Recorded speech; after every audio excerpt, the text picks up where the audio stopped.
से क्वेश्चन क्या लिख रहा है, देखो 2020 है ना, सबसे पहले लिख दो 2020। समझो क्या लिख रहा है, कैश इन हैंड लिखा है ना, तो देखो यहाँ पर लिख देना है। हम क्या बोले थे, कैश इन हैंड को क्या लिखना, टू क्या बताए थे, बैलेंस बीडी। जितना भी कैश पहले से रहेगा, ठीक है ना, सुन लो, जितना भी कैश पहले से रहेगा इसको यहाँ लिख देंगे टू बैलेंस बीडी। कितना है, एक चीज ध्यान दो, पर पिछला क्लास में भी बताए थे कि बैंक ओवरड्राफ्ट, अगर बैंक बैलेंस रहेगा तो यहीं पर लिख देते अभी जो भी बैलेंस रहता, लेकिन क्या लिखा, बैंक ओवरड्राफ्ट ना, तो इधर आ जाओ, बाय बैलेंस बीडी। बैंक का इधर कभी भी ओवरड्राफ्ट रहेगा ना, ओवरड्राफ्ट मतलब जानता है क्या होता है, ओवर मतलब ज्यादा, ड्राफ्ट मतलब निकालने, मतलब बैंक से ज्यादा पैसा निकाल लिए हम लोग को देगा कोई ज्यादा निकालने नहीं देगा, लेकिन बहुत ओवरड्राफ्ट का फैसिलिटी रहता है, ठीक है, जिससे बहुत दिन तक अकाउंट चलाएगा ना, उसका ज़्यादा भी पैसा थोड़ा बहुत निकाल सकता है, लेकिन सबको नहीं। बता शिवम, 3 नंबर का कॉन्ट्रा एंट्री होगा कि नहीं होगा?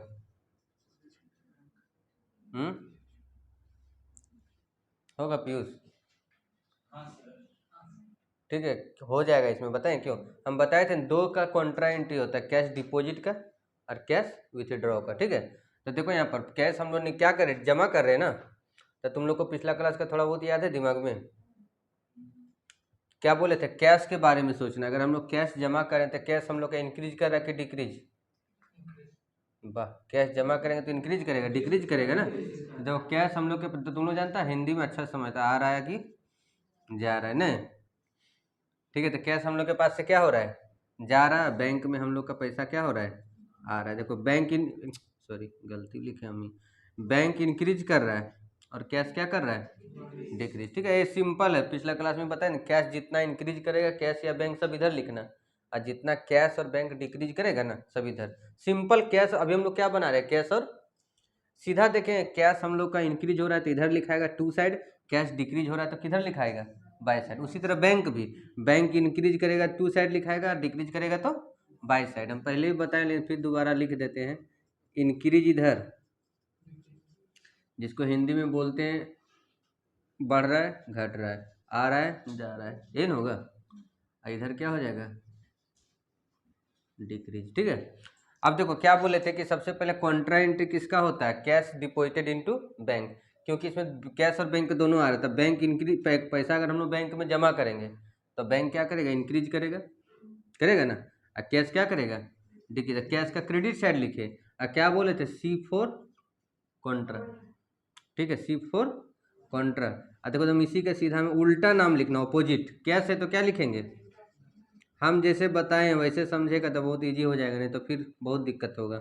बैंक है तो यहाँ क्या लिखेंगे, और एक ही चीज़ हम लोग याद रखेंगे कि कॉन्ट्रा एंट्री किसका होता है, कैश डिपॉजिट करने का और cash withdraw for office use, private use के लिए नहीं। फिर क्या लिखता है, रिसीव्ड चेक फ्रॉम शर्मा। तो सुनो, तुम लोग जर्नल एंट्री पढ़ा था ना कि अगर हम लोग चेक मिला और हम लोग बैंक नहीं भेजे तो बैंक में तो पहुंचा नहीं है, तो हम लोग उसको क्या लिखते थे बताओ, याद है, चेक इन। तो देखो यहाँ कहीं तुमको कॉलम दिख रहा है चेक इन हैंड का, नहीं दिख रहा है, तो इसमें कहीं पर नहीं जाएगा अभी उसका एंट्री, ठीक है। फिर क्या लिखता है, deposit Sharma cheque into bank. हम लोग शर्मा का चेक को कहाँ जमा किए, तो हम लोग का इंक्रीज क्या करेगा, बैंक ना। देखो तो अमाउंट कितना, 5400 ने, कितना है, ने ऊपर में दिया होगा, कितना है, यही है ना, देख लो, ठीक है। देखो यहाँ बैंक में है तो यहाँ लिखेंगे to cheque in hand, to cheque in, ये कॉन्ट्रा नहीं होगा, ठीक है। कितना तारीख को है, 10। फिर से समझो चेक वाला, मान लो तुम ही लोग किसी को बताएगा 8 तारीख वाला एंट्री क्यों नहीं हुआ, 8 जनवरी वाला, क्योंकि चेक आया हम लोग अपने पास रखें, बैंक तो भेजे नहीं है, उसको कैश मान नहीं सकते हैं हम लोग, बैंक जिस दिन भेजेंगे उस दिन एंट्री होगा। फिर नीचे में क्या लिख रहा है, बैंक चार्ज। तो देखो तुमने जर्नल एंट्री पढ़ा था, बहुत अच्छा बात है, नहीं पढ़ा था तो देखो, बैंक चार्ज क्या करता है, बैंक हम लोग से चार्ज लेता है ना, तो बैंक हम लोग का अकाउंट को डिक्रीज कर देता है, कम कर देता है। कितना रुपया है, 65 ना। अब समझो एकदम सेम लाइन में, देखो यहाँ जब पूरा पोस्टिंग खत्म हो जाएगा, सेम लाइन में ऐड कर देना, एक एक करके करना। देखो इसका इधर कितना है, 12400, इधर भी कितना आना चाहिए, 12400। एकदम जनवरी का लास्ट डेट में लिखना, बाय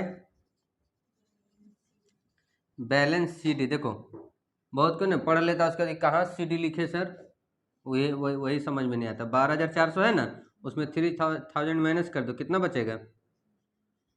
94। देखो आंसर है। इसी तरह बैंक को जोड़ो। अब देखो की और जो फर्स्ट क्लास कर रहा है तो 1-2 क्लास किया, नहीं समझ में आया, जो टोटल ज़्यादा रहता है वही दोनों साइड लिखते हैं।